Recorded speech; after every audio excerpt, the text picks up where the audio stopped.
Bonjour. Les fritures sur la boutique en ligne. Donc vous les recevez comme ci. Comme cela, il vous explique comment tempérer le chocolat avec les températures, les courbes de température qu'il y a dessus. C'est-à-dire, on fait le chocolat 50-55 pour le noir, on le descend à 28-29 et on le remonte à 31-32. Là, le simplifié, ça vous permet simplement de le faire chauffer entre 50 et 55 et de le faire descendre à 34, de mettre du micro et de le faire descendre ensuite à 31. Voilà. Ça vous permet de... On fait pas je descends, je remonte. On fait je chaud, je descends, beurre de micro et je descends. Voilà. C'est la simplicité. 39.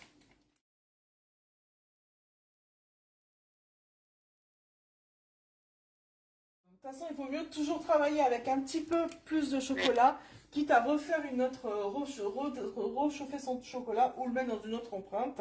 Dans un petit moule flexipon, on peut très bien mettre la fin du chocolat que d'en avoir peu. Ou alors, si on en a peu, il y a certaines empreintes qu'on ne remplira pas. Donc du coup, à l'intérieur, vous avez deux moules de friture.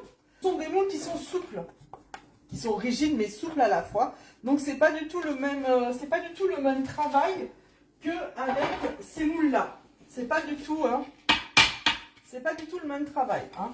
Mais pour démarrer, quand on n'a pas l'habitude, c'est pas mal. Donc vous en avez deux. Un, deux.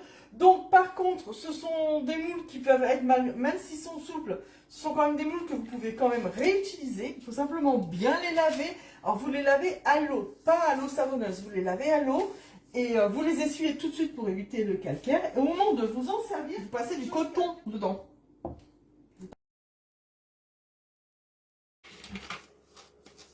Alors la friture, ces fritures-là, on les remplira à la poche à douille. Donc alors, la friture.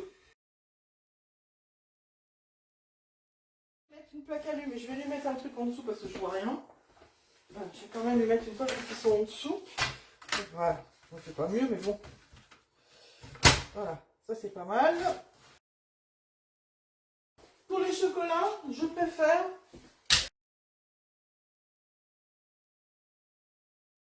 la poche à douille jetable.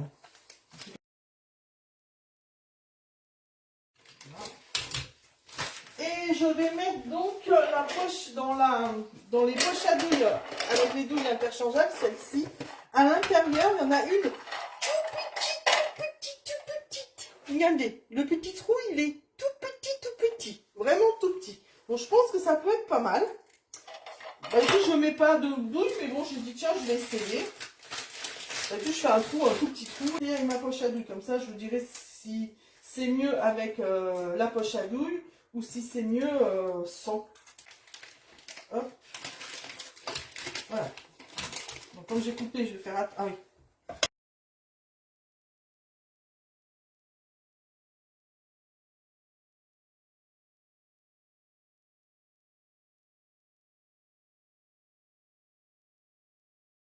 Attention, ça coule. Et là, vous remplissez à la poche à douille. C'est pas mal, hein.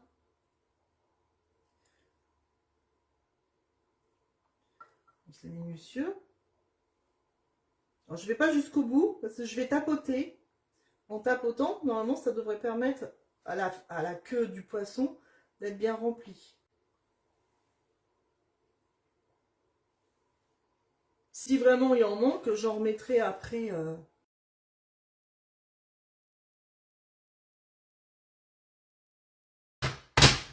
Et en faisant ça, hop, il en manque un petit peu à ce niveau-là. Alors après, si vous voulez faire double couleur, il faut tempérer le chocolat blanc. Et vous mettez un peu de chocolat blanc au départ dans les empreintes avec votre doigt. Comme ça là, clac, clac. Hop, vous voyez là, il en manque un tout de suite, hop là.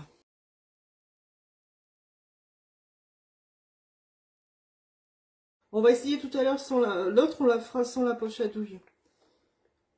Comme ça, on verra. Je trouve que ça coule un petit peu trop quand même. Alors c'est peut-être un peu plus long, mais là, par contre, voilà. Comme le moule n'est pas rigide comme les autres que j'ai, Moi j'en ai une empreinte petit fruit de mer, mais c'est une empreinte dure. Donc là je coule dedans. Là il en manque. Donc voilà, là c'est bon, tout est rempli. Alors il m'en reste un peu, donc là, hop, j'en remets dans mon compost parce qu'il ne faut rien gaspiller. Et là du coup, j'enlève tout de suite, si j'arrive. J'ai trop serré.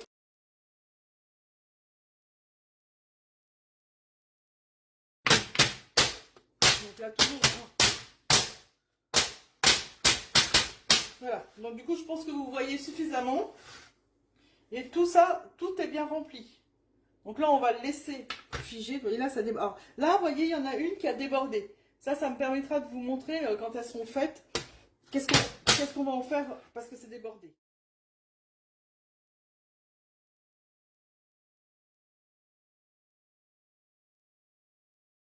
Donc pareil, je prends mon coton et je passe dans chaque empreinte. Alors surtout évitez le liquide vaisselle hein, à l'eau chaude hein, pour les nettoyer. Parce que du coup, ceux-là entre guillemets c'est pas forcément important, mais dans les gros moules, dans les moules comme ça, et voilà, moi j'ai plus, ils sont occupés. Dans ceux-là, si vous les lavez avec du savon, déjà vous pouvez très bien avoir un petit goût de savon dans vos chocolats. Et en plus, vous enlevez un peu le gras du chocolat qui vous aide aussi à les démouler. Donc même si votre empreinte au doigt, vous la sentez un peu grasse, c'est un peu comme les moules Flexipant, c'est pas grave. De toute façon, vous savez que vous avez mis du chocolat dedans, hein. Vous n'avez rien mis d'autre, hein, donc ça pose pas de problème. Oui, poche à douille, mais pas douille.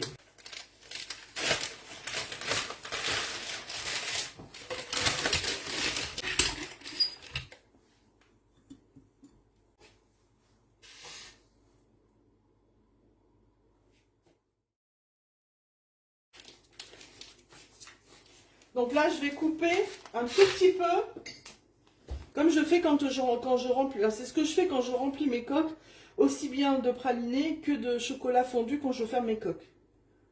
Donc, je coupe un tout petit peu. On va regarder si c'est pas trop. Alors, ils sont où? Voilà. Bah, moi, je préfère ça. Parce que du coup, ça me permet d'aller à l'intérieur. Alors, je sais pas si vous allez le voir. Voilà. Vous voyez, du coup, c'est tout petit. Hein, mais ça me permet d'aller à l'intérieur de l'empreinte et d'aller jusqu'au bout. Vous voyez? Je sais pas si vous allez voir ce que je fais exactement. Donc là, j'ai pas besoin parce que c'est le bord. Mais là, par exemple, il y a la queue. Attends, où est-ce qu'elle est sur la queue? Ouais, la queue du poisson, là, par exemple. Hop, je mets plein de chocolat. Et avec, je vais au fond. Voilà, hop. Donc, moi, personnellement, vous essayerez. Si vous avez les douilles, vous essayez à la maison. Moi, je préfère sans douille. Voilà, comme ça. Je trouve ça plus facile. Parce que du coup, je vais dedans. Et du coup, là, vous voyez, là, il y a beaucoup de chocolat. Je ne suis pas forcément obligée d'en rajouter. Mais du coup, avec le bout de ma poche à douille, ben, je peux aller dedans et je vais de partout comme ça. Hop. Et c'est fait. Je trouve, voilà, je suis plus à l'aise comme ça. Après, ben, c'est comme tout. Hein, vous regardez et puis vous faites ce que vous êtes à l'aise. Hein. Alors, tapoter, ça permet d'enlever les boules d'air, mais ça permet aussi d'uniformiser votre chocolat pour que votre petit poisson il soit droit à peu près. Et là il y a la queue, bah oui, moi je trouve que c'est plus facile de mettre ça dans, voilà, hop.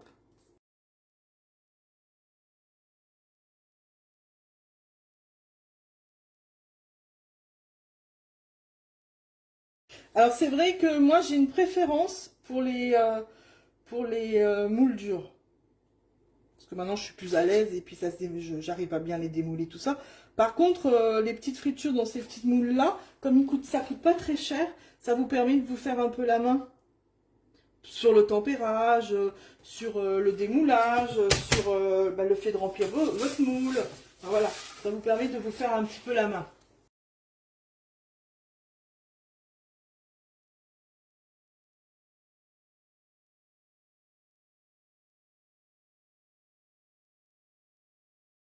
Au niveau des fritures, C'est ce qu'on a fait ensemble. Alors, je sais pas celle-ci, parce que je ne connais pas beaucoup, et vous savez que j'ai plus l'habitude d'utiliser les autres. Je sais pas si ça se démoule comme ça, en tombant en une seule fois. Je ne sais pas. Ah bah si, tiens, vous voyez.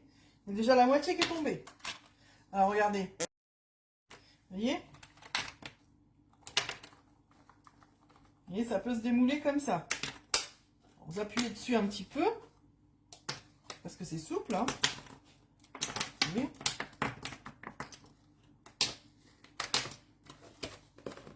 Ça se démoule. Les premières sont tombées. Hop. Donc c'est pour ça que c'est des durs qui sont faciles à rapport le mien en dur. C'est que voilà, par exemple là, vous voyez ça se démoule pas. Et comme c'est un moule qui est souple, bah, vous appuyez un petit peu dessus et hop, ça descend, vous voyez. Vous le faites descendre. Que le moule dur, tu peux pas appuyer dessus. Hein. Donc voilà, vous voyez. Et là, vous n'avez plus qu'à nettoyer votre moule à l'eau. Donc, alors, est-ce que j'ai des petites ratures? Vous voyez, vous avez des petits moules. Ils sont pas vilains. Donc, alors, je vais vous montrer. Je crois qu'il y en a un ou deux qui étaient ratés. Alors, attendez, est-ce que je... Vous savez, j'avais mis un peu plus de chocolat. Ben là, on voit plus rien. J'en avais vu un ou deux. Non, ben là, il n'y a rien. Ils sont beaux. Alors, celui-là, par exemple, il a un petit peu débordé. Vous voyez, il a un peu débordé. Mais bon, si j'enlève... Mais bon, et encore, on peut même pas enlever. Non, ils sont beaux. Qu'est-ce que vous en pensez? Ah, ben celui-là, tiens.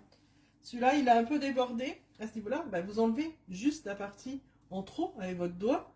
Vous enlevez la partie en trop. Et hop. Faites attention quand même de ne pas mettre trop les doigts dessus. Donc là, il faut dire que là, je l'ai démoulé pratiquement tout de suite. Vous voyez, j'ai laissé 2-3 heures. Plus vous laissez votre chocolat figé à l'air ambiant, non au frigo, dans une pièce fraîche, mieux vous aurez un chocolat qui aura descendu de température et qui sera qui se démoulera facilement et qui brillera bien. Donc là, vous voyez, c'était bon. Par contre, le reste, je le démoulerai que demain. Vous laissez au moins 6 heures à l'air ambiant. Moi, souvent, ce que je fais, je les fais, par exemple, le matin. Si je les fais le matin, je les démoule le soir. Si je les fais le soir, je les démoule le lendemain matin. Enfin, si je les fais en début d'après-midi, je les démoule le lendemain matin. Voilà. Laissez-les le plus possible figés, donc cristallisés, ce qu'on appelle cristallisés à température ambiante, fraîche, au garage. Alors bon, si vraiment il fait chaud chez vous, ben, un peu de frigo, voilà. Mais voilà, laissez-les descendre tranquillement. Plus vous laisserez la température du chocolat descendre. Bon, encore là, on a des empreintes. Par exemple, j'ai eu le cas. On a des empreintes qui sont pas très profondes, donc ça va. J'ai eu le cas avec le moule là, avec ce moule là. J'ai eu le cas avec ce moule là que j'ai acheté il n'y a pas longtemps, qui est quand même un peu épais. Bah pareil, j'avais fait mes moulages en début d'après-midi. 2-3 heures après, j'avais retourné. Oh, mais il s'était démoulé. Je dis, ah, ben c'est chouette. Donc, je commence à le démouler. Mais autour du petit lapin, il y avait une auréole blanche. Une auréole, enfin pas blanche, mais il y avait une auréole. Voilà, il y avait une espèce de petite auréole. Donc du coup, j'ai dit, oh là, c'est pas très joli ça. Donc du coup, j'ai tout remis à l'intérieur. J'ai tout laissé dans le garage jusqu'au lendemain matin. Le lendemain matin, quand je démoulais, les auréoles, elles n'y étaient plus. Donc je pense que mon chocolat n'était pas encore suffisamment refroidi, qu'il n'avait pas suffisamment cristallisé, et que finalement, c'était suffisamment cristallisé pour que je puisse le démouler, mais mon chocolat n'avait pas atteint malgré tout sa température optimale pour avoir un chocolat qui brille du haut en bas, si vous préférez. Parce que là, vous voyez, cette empreinte-là, elle a, je sais pas, 1,5 centimètre.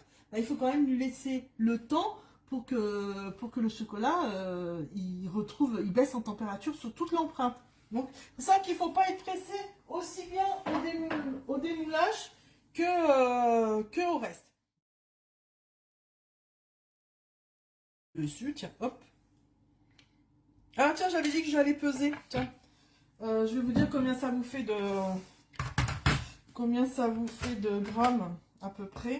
Donc plus ou moins parce qu'il y a peut-être des empreintes qui sont plus lourdes que d'autres.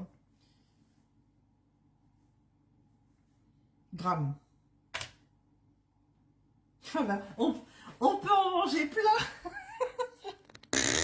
Donc un petit fruit de mer, c'est 5 grammes, 4 grammes. 4 grammes, voilà, c'est à peu près 4 grammes. Là, si j'en prends un autre, celui-là est peut-être plus gros. 4 grammes. Bah 4 grammes, ils font tous 4 grammes, on voit. Bon, j'ai certains chocolats qui sont plus brillants que d'autres. Et voilà, par contre, voilà, moi je vous conseille d'attendre vraiment longtemps pour le démouler. Plus on attend, plus ils descendent en température et mieux c'est, plus brillants ils seront. Parce que bah, mine de rien, quand on a coulé notre chocolat il est à 32-33 degrés. Mais pour atteindre finalement un chocolat qui puisse démouler et puis qui ne se fonde pas facilement dans la main, ça descend pas si vite. Hein. Le chocolat, ça descend pas si vite que ça en température. Hein.